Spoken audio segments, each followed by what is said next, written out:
Ayan mga katropa, ganito kabuwis buhay ang pagkuha ng tinatawag natin na sa amin sa Quezon is pusukan. Ayan, honeybee kung tawagin siya. Ganyan kabuwis buhay kaya napakamahal ng pulot niyan.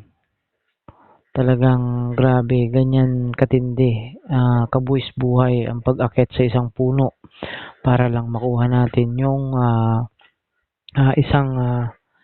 isang honeybee. Ayan, grabe. Ayan, pinapakuan niya para siya may makapitan at may maapakan para makapunta nun sa dulo. Ayan, makikita nyo mga katropa, tingnan mo naman kung gaano kataas yan. Grabe, kaya nakakahanga sila, nakaka-proud. Grabe, gaano kataas yan mga tropa. Grabe yan mga katropa. Nakakabilib. Sipin nyo yan, papakuan nyo yan para makarating sa taas. Yan, grabe. Talagang hanga ako sa'yo kuya. Kaya yung presyo niyan is talagang sulit din naman sa presyo kasi napakahirap niya kuhain. So makikita natin katropa kung gaano siya kataas at grabe, gaano kabuwis buhay ang ginagawang yan para makuha lang nila yung pinakang pulot niya, yung honeybee. Grabe yan, yan.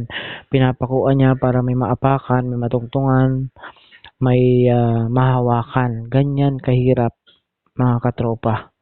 Grabe, nakakahanga.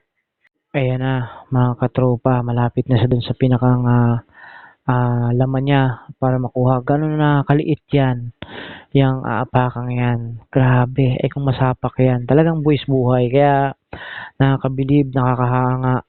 Saludo ko sa'yo, tropa, na nagagawa mo yan para makuha mo yung pinakang laman ng honeybee. Grabe, ayan mga katropa.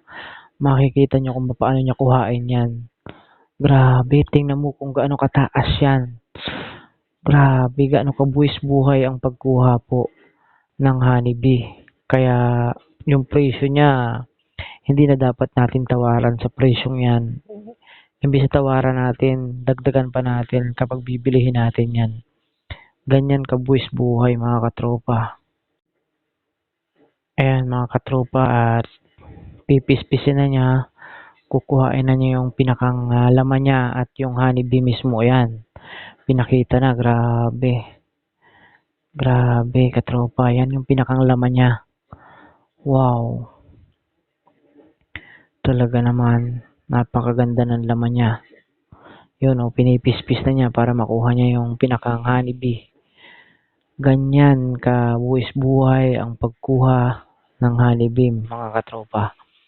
Kaya nakakahanga. Ayan, hihiwain na niya yung hindi pwede siya kasi may hindi kasi pwede dyan at may tinatanggal dyan. Ayan, may dilaw na yan. Hindi kasi siya pwede. Kasi ano siya, wala siyang laman. Yung dilaw na yung tinatanggal. Ayan. So yung may iiwan dyan, ano na siya, yun yung pinakang honeybee niya na pulot talagang puro na laman talaga siya. Ganyan kabuwis buhay, grabe. Makikita nyo naman mga katropa. Gaano kabuwis buhay ang pagkuha niyan. Kaya hindi patatawaran ang grabe pagkuha niyan. Ayan mga katropa, makikita nyo napakataas niyan. Mataas pa sa isang niyog.